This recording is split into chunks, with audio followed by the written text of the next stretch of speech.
Hello viewers, আসসালামু আলাইকুম। শীতের শুরুতে কেন জানি শহরবাসী সবার গ্রামের দিকে যাওয়ার জন্য একটা মন প্রাণ বেকুল হয়ে থাকে। তাই আমরাও যেহেতু যেতে পারবো না, তাই গ্রামের খোঁজে বেরিয়ে পড়লাম। আজকে ঢাকার আশেপাশে কোথাও কি কোনো গ্রামীণ পরিবেশ পাওয়া যায়। খুঁজতে খুঁজতে আমরা পেয়ে গেলাম গ্রামীণ পরিবেশ। চলে আসলাম সবাই মিলে ঘোরাঘুরি করতে।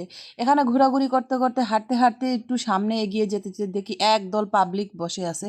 এখানে কি করতে? আমি প্রথমে ভাবছিলাম ওনারা হয়তো কোনো সাহায্যের জন্য বসে আছে, কিন্তু না, পরে দেখলাম না, কি সুন্দর একটা পিঠার দোকান, গ্রামীণ পরিবেশে, উপরে গাছ, নিচে এত সুন্দর একটা মাটির চুলায় পিঠা তৈরি হচ্ছে, সবাই খাওয়ার জন্য বেহুশ হইয়া বইসা রইছে। আমি প্রথমে যা ভাবছিলাম আসলে আমার ভাবাটা ভুল। এখন দেখতেছি এত সুন্দর সুন্দর পিঠা না খাওয়া যাইলে তো হয় না, তাই সবাই মিলে বসে পড়লাম পিঠা খাওয়ার জন্য। এদিকে ওই খালা সুন্দর করে আমাদের জন্য পিঠা তৈরি করতেছে। আমরা যেহেতু ভর্তা পিঠা খাবো, আর আমার ছেলের হাতে প্রথমে গরম গরম একটা পিঠা দিয়ে দিল। ও তো খাইয়া খুব খুশি। এই খালা আমাদের সবার হাতে একটা একটা পিঠা করে ধরাই দিল। আর লাল লাল মরিচের বট, সবাই হুমড়ি খেয়ে পড়লো। মনে হচ্ছে যেন কোনো দুর্ভিক্ষের দেশ থেকে, উগান্ডা থেকে আগত উনারা। আমার দেখে তাই মনে হচ্ছিল। সবাই গাবুস গাবুস করে খাওয়া শুরু করে দিল। যাই হোক, ভিডিওটা ভালো লাগলে লাইক কমেন্ট শেয়ার করবেন, আর ফেসবুকটা কি দেখলে একটু ফলো দিয়ে যাবেন প্লিজ। মাঝে মাঝে একটু সমালোচনাও করেন।